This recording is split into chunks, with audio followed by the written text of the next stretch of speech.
오늘은 예비 목자 학교 헌신 예배로 드립니다. 오늘 말씀의 제목은 출소할 일꾼을 보내주소서라는 제목입니다. 우리가 강대국이 되기 위한 조건이 있습니다.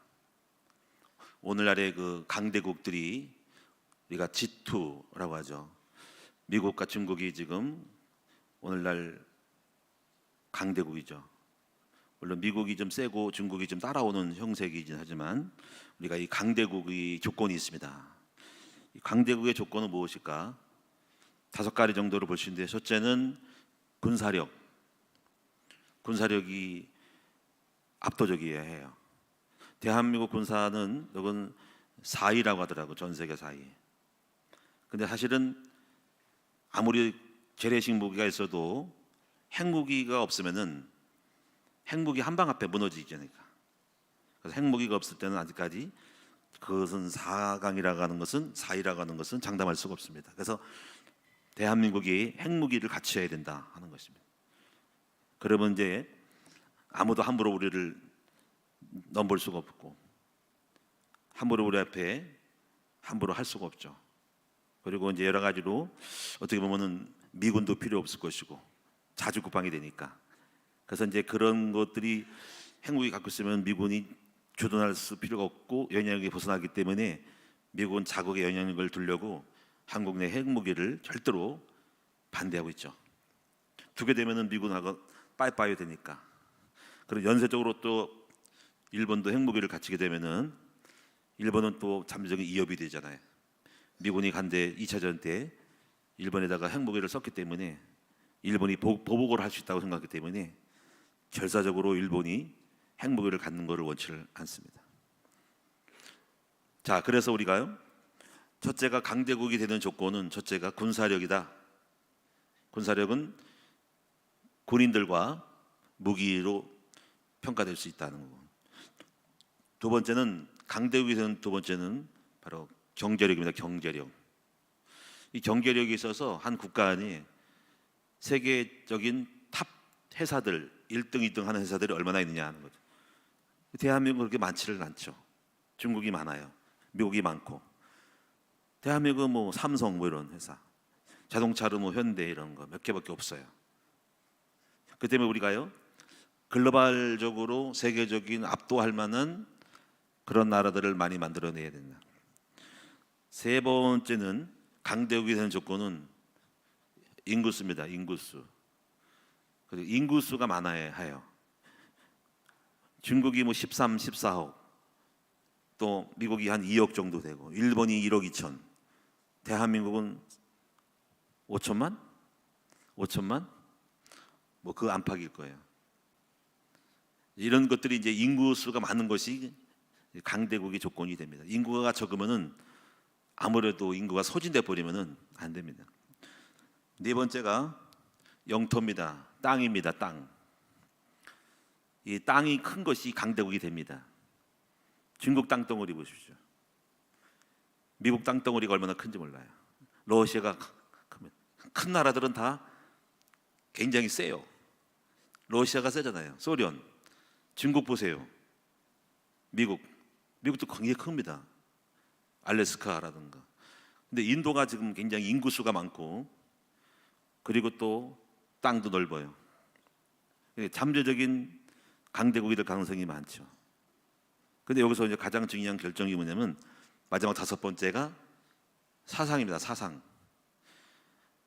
그 많은 사람들을 집결시키고 일체가 될 수 있는 아주 중요한 사상이 있어야지 그 사상이 그 나라의 인구를 결집시키고 무너지지 않게 만드는 부심력이 되는 거거든요. 이런 것들이 5가지가 강대국을 만드는 조건입니다. 첫째가 뭐예요? 군사력. 두 번째가 뭐예요? 경제력. 세 번째가 숫자, 인구수. 네 번째가 땅. 5번째가 사상. 자, 이렇게 봤을 때 이런 것들을 보고 여러분이 세계를 보고 한국을 보고 교회를 보는 눈을 열어야 돼요. 우리가 왜 제자훈련을 해야 하는지. 일본은 경제력이 뛰어났는데 지금 침몰하고 있어요. 외화 가치가 엄청 떨어졌어요. 근데 일본은 사상이 약해요. 사상이 없어요. 귀신이 800만입니다. 사상이 800만 명, 800만 개 사상. 구심점이 없어요. 기독교라는 사상이 별로 없어요. 절도 아니에요. 무당, 귀신 다만 유지하는 것은 천황이거든요. 근데 그 천황이 사상을 만들어주지 못합니다. 근데 일본은 굉장히 힘들 거예요. 아마 유지할 수 있어도 큰 강대국은 되기는 힘들어요. 중국 같은 경우는 공산당 이후로 중국을 지배했던 사상이 폐지되고 등소평이 중국 공산당으로 사상을 만드는 거예요. 그래서 그 나라는 그 수많은 13억을 통치하기 위해서는 중국이라고 하는 권력 1인 지배하에서 강제적으로 정치적으로 백성들을 통치해야만이 그 나라가 유지되지. 그 나라는 민주주의가 되면은 나라가 분할될 겁니다. 그 나라는. 그 나라가 지금 유지하는 것은 어떤 사상이라기보다는 공산주의라고 하는 그 강한 철권 통치로 들어가는 겁니다. 그래서 유지되고 있는데 무너질 가능성도 있죠. 우리가 이런 것들을 보면 여러분이 많은 거를 보시는데 몽골이 지금 인구가 한 300, 400만 개 안 됩니다. 몽골은 유럽을 정복을 했고 그리고 중국에다가 원나라를 세웠습니다. 우리나라까지 제주도까지 쳐들어왔고 엄청난 파워를 가지고 있는 것이 징기스칸 시대의 제국이었습니다. 근데 그 나라가 왜 망했을까요? 그 나라는 군사적으로 굉장히 그 시대에 기마민족으로 말 타고 다니면서 전쟁에 능한 사람들이었어요. 그래서 휩쓸어 버렸죠. 근데 무너진 이유는 뭐가 있냐면 그 나라는 뭐가 없었냐면은 땅도 있었잖아요. 그렇죠? 뭐가 없었을까요? 몽골은 사상이 없어서 무너진 거예요. 하나의 사상으로 백성들을 지켜지킬 수 있는 구심점이 없었던 거예요.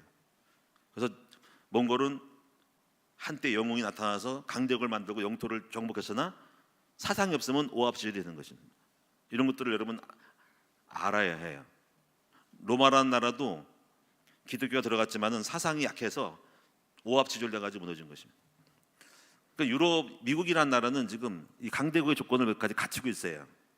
첫째는 기독교라는 사상이 뒷받침해지고 있지만 그건 앞으로 장담할 수 없어요. 기독교 사상이 무너지면 나라가 분열과 싸움으로 아마 정기적으로 싸움 벌어지면서 나라가 쪼개질 수 있을 겁니다. 지금 약간 이태로워요, 미국이. 그러나 미국이 지금까지 세워진 것은 사상이었다. 그리고 군사력을 만들었다. 땅도 꽤 넓고요. 경제력도 지금 미국이 경제력을 따라갈 수 없기 때문에 이런 것들이 무너지지 않는 이상은 미국을 추월할 수 있는 길은 당분간 없다. 중국밖에 없다는 거죠. 우리 대한민국을 보면은 대한민국은 언제 강대국이 될까? 우리 대한민국을 이끌어가는 것은 우리나라는 유교의 바탕위에서 불교라는 나라가 이제 있었고 그리고 이제 기독교가 들어오면서 우리나라는 세워졌죠. 사실 한국을 유지하는 것은 바로 기독교입니다. 불교를 갖고 있는 티벳이라든가 불교 국가에 있던 나라들은 그렇게 미얀마라든가 이런 나라들은 캄보디아도 불교 쪽이지만은 그렇게 큰 세력을 갖지는 못해요. 불교 나라가 크게 된 것은 별로 없어요. 불교 자체가 소극적이기 때문에 그렇습니다. 근데 사상으로 강력한 나라가 있는데 바로 이슬람이죠. 이슬람이 중동을 다 잡아먹었어요. 사상이. 동남아시아도 거의 잡아먹으려고 하고 있습니다. 이 사상이 그만큼 무서운 거고 사상이 있으면 국가를 나라가 달라져도 뭉칠 수밖에 없어요. 그래서 사상이 중요하다 하는 것입니다. 이 대한민국은 앞으로 강대국이 되려면 남북한이 통일돼야 해요. 영토가 확장이 돼야 돼요. 너무 좁아요. 그리고 대한민국의 인구수가 좀 더 늘어나야 됩니다. 남북한이 합해지면 7천만이 되고 8천만이 됩니다. 북한 3천만 잡고 우리나라 5천 잡고 8천 되고 조금 늘려가지고 1억 되면은 강대국이 되면서 승리할 수 있죠. 그리고 핵무기를 북한을 흡수하면은 북한의 핵무기가 우리 핵무기가 됩니다. 그런 대한민국은 엄청납니다. 그리고 북한의 관광장을 활용해가지고 대한민국을 경제를 활성화시키면은 끝내주는 나라가 되는 것이 남북한 통일하는 것이 됩니다. 그래서 오늘 우리 후레들이 이 대한민국을 남북한을 통일시키려고 하는 지혜로운 그러한 정치가 나와야 하는데 북한이 딱 차단하고 남북한 통일 안 한다. 서로 잘 살자. 서로 그래 알아서 하자. 이 국가를 만들자 하는데 절대로 그럴 수가 없어요. 우리는 받아들여서 안 돼요. 대한민국은 한반도 남북한을 갖다가 다 하나로 통일시켜가지고 우뚝 서야 됩니다. 그리고 대한민국을 이끌어가는 정치적인 지주는 무엇이냐? 바로 사상입니다. 사상. 아시겠죠? 그래서 불교가 나라를 끌고 가면 안 돼요. 무속종교도 더 안 되죠. 유교는 이미 실패했고, 그래서 우리나라를 지금까지 강대국 만든 것은 기독교이기 때문에 우리 기독교가 대한민국의 주종교가 되고 해서 세계 강대국이 되도록 만들어야 됩니다. 자, 이런 것들을 여러분이 안목을 가지고 눈을 열고 경영을 해야 합니다. 자, 이제 교회를 보겠습니다. 교회의 군사력이 있어야 됩니다. 교회 군사력은 무엇일까? 교회 군사력은 제자의 수입니다. 제자의 수. 교회 안에 일꾼의 수가 바로 군사력입니다. 여러분, 민수기를 보면은 하나님은 이스라엘 민족 200만 명 중에서 전쟁에 나갈 만한 숫자를 세라고 했습니다. 60몇만이었습니다. 물론 하나님은 보실 때 200만 명이 인구지만 진정한 숫자는 전쟁에 나갈 만한 사람들이 주님이 원하시는 관심 있는 숫자였다는 것입니다.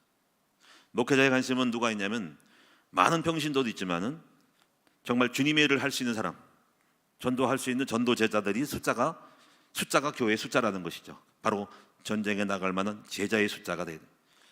오늘 우리는 교회를 이끌어가는 것은 몇 가지 형태로 이끌어갑니다. 하나는 교육자들을 많이 써서 월급을 줘서 그 남성 교육자들을 배치해서 끌고 나가는 형태의 목회가 있습니다. 대부분이 그렇게 할 겁니다. 대부분의 교회들이 부교육자를 많이 월급을 주고 써서 교구를 맡거나 모든 걸 맡아서 해요. 그러니까 그들은 여러 가지로 사역의 능력에 따라 달라지겠죠. 그리고 교구별로 목사들을 배치시켜서 하는 형태의 이제 발달해서 그렇게 하지만은 만약에 이제 교육자들이 무너지게 되면은 또 교육자들이 딴 사람을 차리게 되면은 교회가 쪼개지기도 합니다.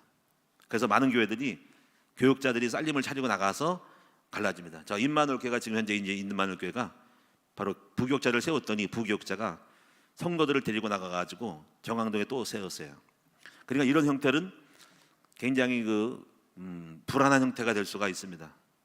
제일 중요한 형태는 바로 평신도 일꾼들을 많이 세우는 것이 중요한 것이 됩니다. 저희 큰나무교회는 어떤 교육자 중심이 아니라 평신도 제자들을 중심으로 끌고 나가기 때문에 그런 점들에 대한 부분들을 우리는 막을 수가 있습니다. 그리고 이제 우리 교회가 이제 갔을 것은 앞으로 교회는 이제 땅이라는 부분은 우리가 여기 땅이 있고 앞으로 교회가 더 땅을 확보하게 되면은 우리가 교회가 커질 수 있는 확률이 많이 있습니다. 경제적인 부분은 기도를 하실 게 뭐냐면은 교회 내에 우리 성도들 중에서 정말 사업을 잘하는 사람이 많이 나와야 해요. 그래서 여러분이 많지는 않더라도 손가락 안에 10손가락 안에 10개 이상 되는 굴지의 기업들이 좀 나오면은 이들이 교회에 중요한 어떤 경제적인 뒷받침이 될 수가 있다는 거죠. 기도하셔야 됩니다. 11조 1,000만 원 이상 할 수 있는 사람이 나와야 된다. 11조 1,000만 원 이상 한 사람이 10명에서 나오면은 교회가 탄탄해지잖아요.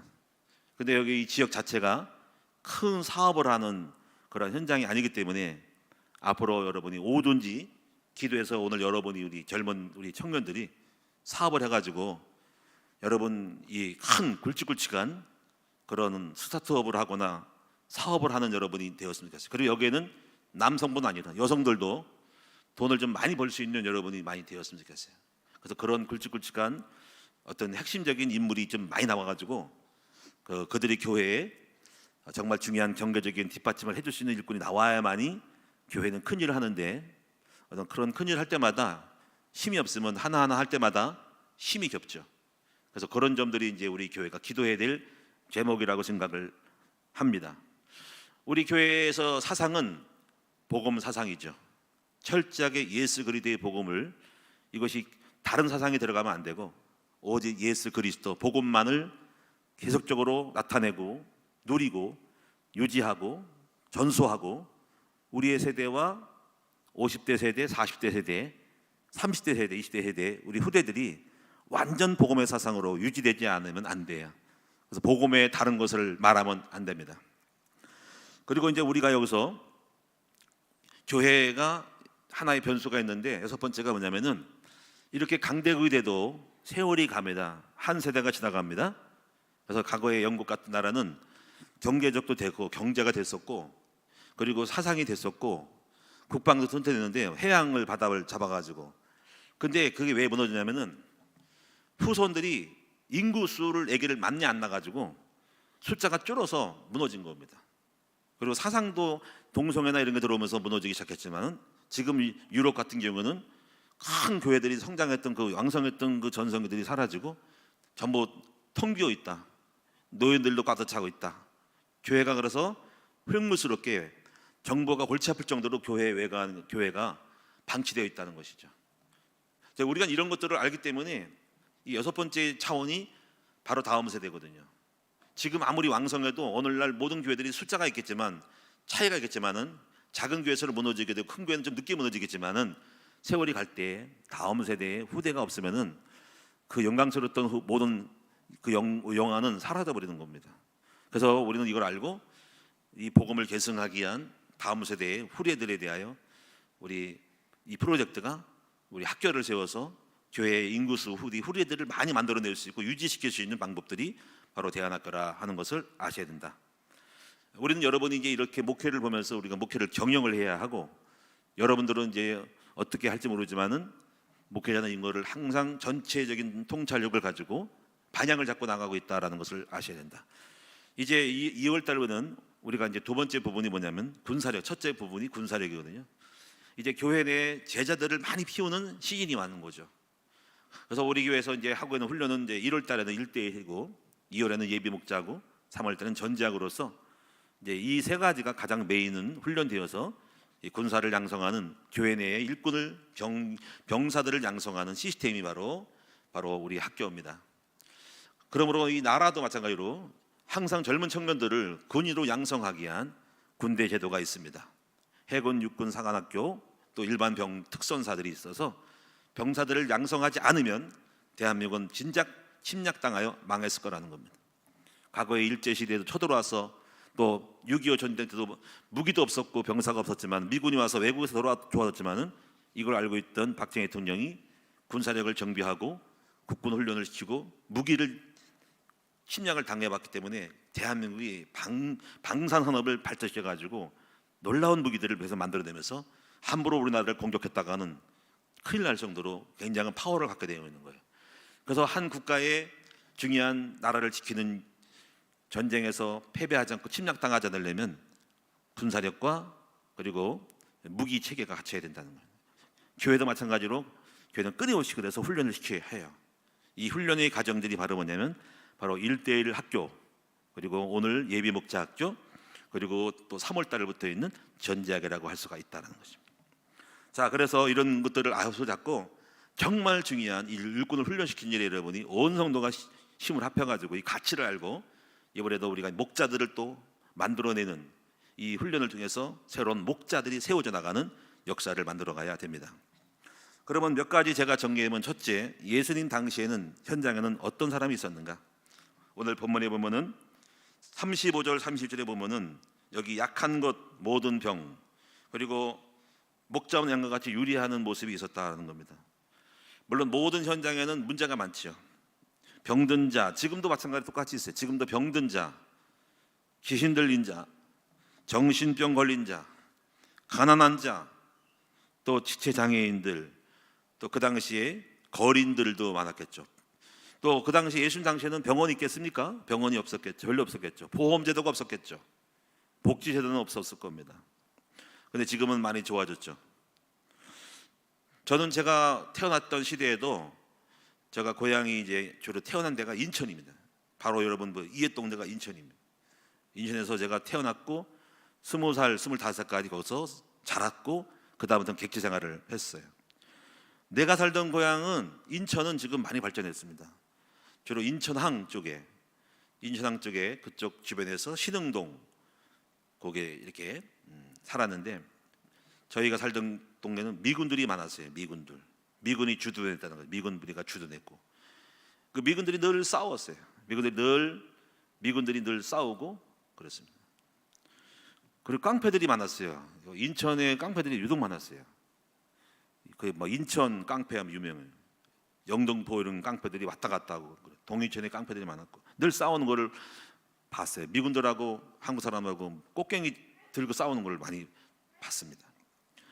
문둥병 환자가 많았어요. 문둥병 환자, 인천에는 인천 뒤에 보면 부평 공동묘지 안에 지금도 조금 있는데 나한자촌이 있었는데, 그 나한자촌이 거기서 집단으로 거기서 문둥 환자들을 갖다가 케어하면서 그들이 계란을 만들었어요. 양계를 하면서 거기서 만든 계란이 인천 시내에 유포되어 있어요. 하여튼 간에 그들이 또 동네 넘어가가지고 산 넘어가가지고 그 인천 우리 살던 그 당시에 이제 숭이동 간석동 쪽으로 넘어가가지고 그들이 맨날 술 먹고 싸우는 거를 많이 봤어요. 그런 이제 인천이었는데 지금은 인천이 지금 엄청 발전을 했잖아요. 그래서 지금 신도시의 축이 송도가 강남이라고 할 정도로, 인천의 강남이라고 할 정도로 발전했습니다. 그래서 오늘 그런 당시에도 인천이 그래도 유지될 수 있는 것은 감리교가 많았다라는, 감리교가 많아서 교회가 많이 세워졌고 그들이 그 인천을 살릴 수 있는 중요한 보루가 되었다라는 것입니다. 자, 그런데 우리가 여기서 두 번째 보시면은요, 지금은 옛날 같지가 않지요. 한자도 있지만은 병원도 많고 복지시설을 되고 대한민국이 살기 좋은 나라고 수명이 많이 연장되어 있습니다. 두 번째, 뭐 이렇게 현장이 이렇게 문제가 많은데 불구하고 예수님 볼 때는 일꾼이 적었다라고 하는 거예요. 일꾼이 병든 자, 정신병자를 고쳐야 되고 살려야 되는데 불구하고 예수님 당시에는 일꾼이 적어서 갈 데가 많은데 갈 사람이 없다라는 것을 주님 말씀하시고 너희들이 지금 일꾼을 달라고 하나님께 기도하라고 하신 것입니다. 여기서 우리가 생각할 때 왜 일꾼이 적을까? 과거나 현재나 일꾼이 많지 않아요. 교회들도 일꾼이 많지 않아요. 그나마 저희 교회는 일꾼이 좀 있는 편입니다. 낮에 일꾼이 있어요. 다른 교회는 일꾼이 없어요. 너무 맞벌이 가느라고. 그래서 우리 교회를 보면 깜짝 놀라요. 낮에 전도를 나가도 전도할 사람이 없대요. 근데 우리 교회 보면 항상 사람이 있어요. 그걸 보고 신기해하는 사람도 있습니다. 그럼 여러분, 일꾼이 적은 이유가 뭘까? 제가 볼 때 첫째는 자기 먹고 사는데 바빠서 관심이 거기밖에 없어서 일꾼을 없다는 거죠. 이것은 어떻게 보면 가치를 모르기 때문에 그런 것입니다. 가치가 몰라요.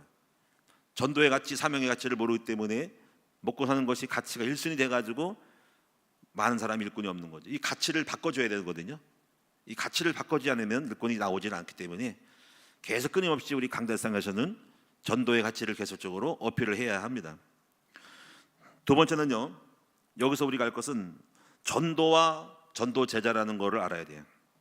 사람마다 전도하려고 해서 잠깐 전도는 하지만 그러나 여러분, 이것으로 만족을 하는 거예요. 여러분, 우리가 거지에게 빵을 주면은 빵을 주고 그냥 오는 거예요.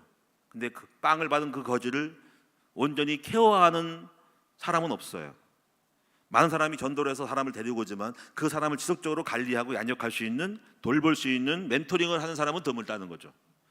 우리는 어떤 제자를 만들어야 되냐면은 잠깐 한 명 전도해놓고 목사님 알아서 하세요 하고 간식 먹고 전도만 하고 누구 알아서 친구해서 몇 명 데리고 끝나는 것이 아니라, 물론 훌륭하지만은 우리가 원하는 제자는 그 한 영혼을 자기가 맡아서 지속적으로 그 영혼을 영접을 시키고 양육을 시켜가지고 제자로 세우기까지 그렇게 제자화할 수 있는 일꾼이 필요하다. 이런 사람을 가려서 우리가 뭐냐면 바로 전도 제자라고 하는 것입니다. 오늘 우리가 만들어내는 제자는 전도 잘하는 제자가 아니라 전도를 해서 영혼을 계속적으로 케어하고 돌보는, 전인적으로 계속적으로 시집 보내고 장가 보내기까지 할 수 있는 그런 제자들을 양성하는데 우리의 주안점이 있다라는 것을 명심해야 됩니다. 일꾼이 적은 이유 세 가지가 뭐냐면요, 헌신이 많이 들어갑니다. 헌신. 시간도 써야 되죠. 예배 때 꼭 내가 거기서 시간을 들여야 되고, 때로는 물질도 들어가요. 밥도 사야 되고 대접도 해야 합니다. 또 마음도 써야 됩니다. 내 삶의 생활 속의 일부를 갖다가 사역에 투자를 해야 해요. 그래서 사역을 하려면 또 이 고정적으로 그 시간을 떼어놓고 거기에 시간을 들여야 한다는 그런 부분이 있습니다. 많은 사람이 집에서 동물을 키울 때 애로점이 뭐냐면, 동물을 키울 때 그 동물을 두고 내버려 두고 먼 해외여행을 오랫동안 갈 수가 없다라는 거예요. 그렇습니다. 만약에 그 동물이 있다면은 누군가에게 맡겨서 밥을 주게 하든지 내가 돌봐야 되는데 그거를 할 수가 없다는 거죠. 그래서 우리는 이런 부분 속에서 부담감이 있기 때문에 처음부터 손을 안 댈 수 있는 경우도 있습니다. 왜냐하면 고정적으로 예배를 드려야 되거든요. 일주일에 한 번씩. 여자 목자들 같은 경우는, 남성들은 그나마 한 달에 한 번씩 드리지만 시간이 턴이 있지만은 물질, 시간, 마음, 또 예배 시간을 한 시간을 위해서 몇 시간을 준비해야 하는 그런 부담감이, 성김과 헌신에 대한 마음이 없으면은 할 수가 없다.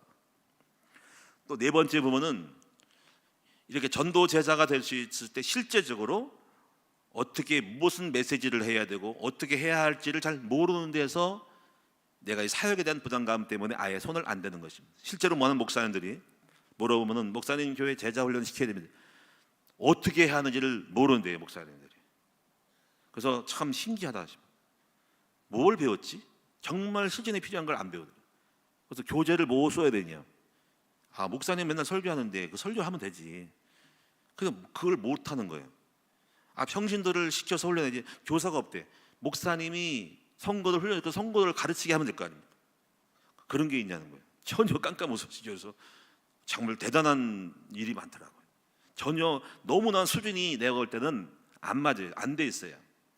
제자 훈련 시키는 걸 몰라요. 그냥 단순히 성경 공부인 줄 알고 있어요. 그러니까 교회가, 한국 교회가 심각해요. 정말 심각합니다. 근데 되는 데는 알고 있는 교회는 계속 성장하고, 안 되는 교회는 그냥 교회만 세웠지 유지하는 것뿐이지 잘 안 될 겁니다. 너무나 몰라요. 우리는 실제적으로 영혼에게 무엇을 줘야 할지 말씀의 재료도 없고, 목사는 설교를 잘하지만 평신도들로 하여금 말씀을 전할 수 있는 그런 어떤 양식을 주는 메시지 전달하는 것이 없어요. 그래서 성도들은 뭘 할지 몰라요. 설교를 해요? 뭐예요? 재료가 없다는 거죠. 책자가 없다는 거죠. 지금 우리 교회에서 만든 소책자 같은 경우는 별로 없어요. 제가 돌아다녀봐도 그렇게 한 교회를 못 봤어요. 그냥 알아서 하는 거예요. 나름대로 뭐 구역공과가 있고 또 교단에서 구역공과가 있지만은, 구역공과도 우리 백석도 있거든요.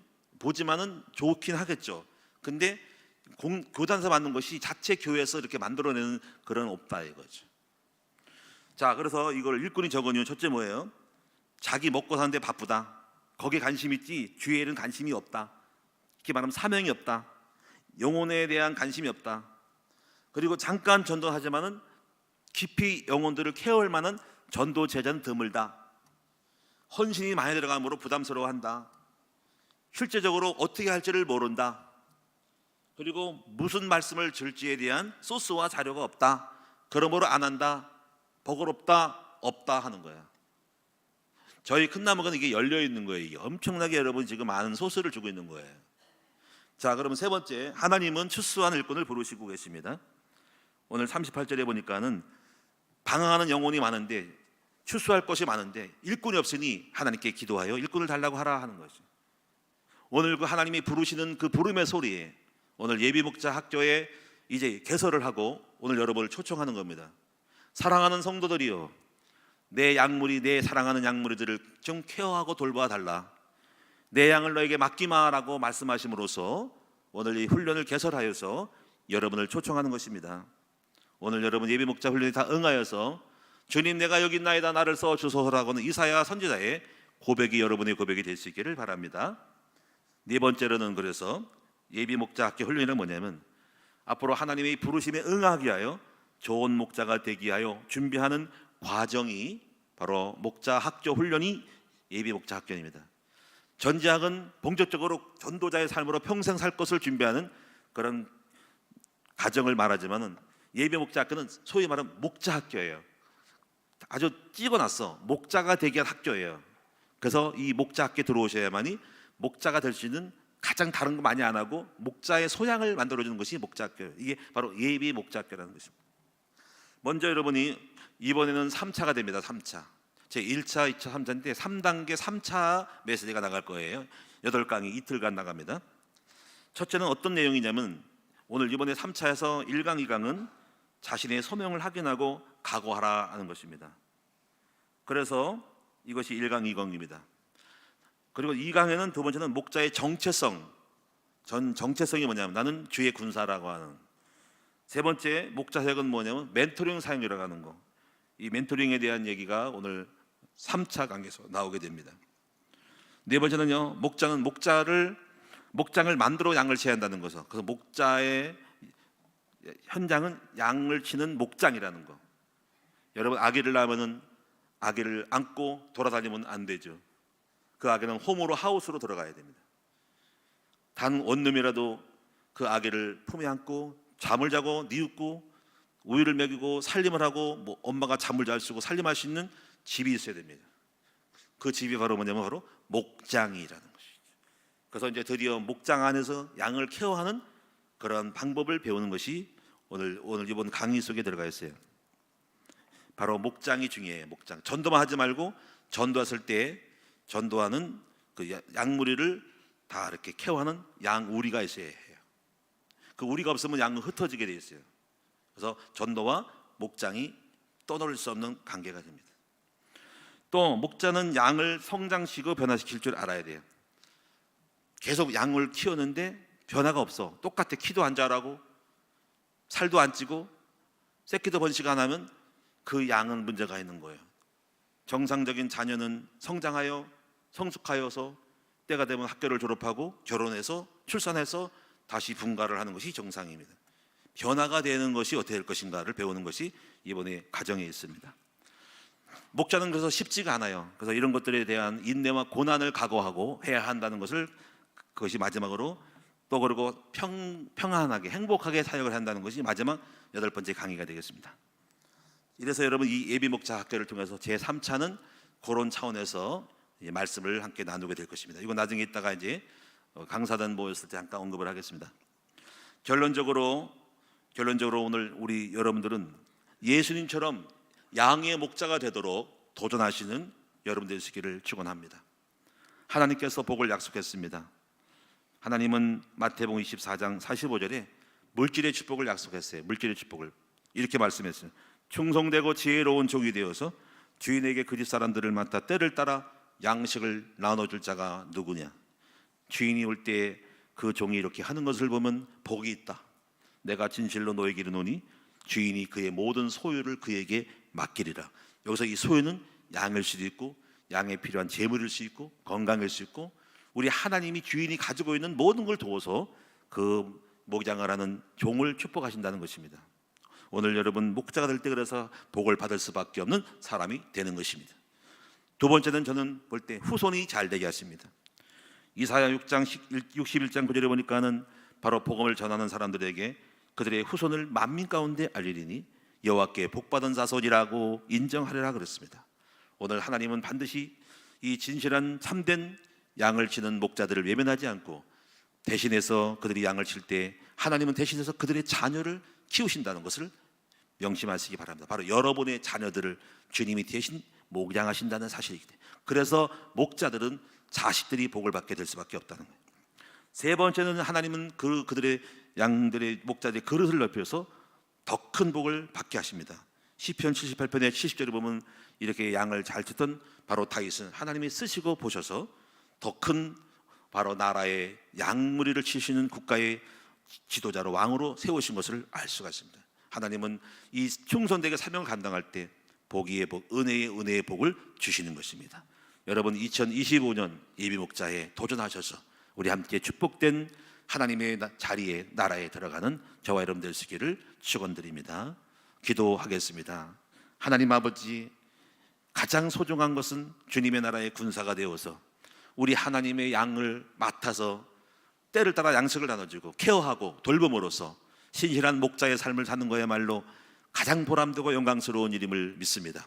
한 끼 밥을 먹는 것보다도 한 영혼을 살리고 한 영혼을 주 앞에 세우는 것이야말로 가장 존귀하고 가치 있는 일에 아버지 오늘 우리 성도들이 뛰어들어서 이제부터 목자의 삶, 전도자의 삶, 충성된 주님의 일꾼의 삶으로 복을 받을 수밖에 없는 아버지 이번 훈련이 되게 하여 주옵소서. 우리 주 예수님의 이름으로 기도하옵나이다. 아멘.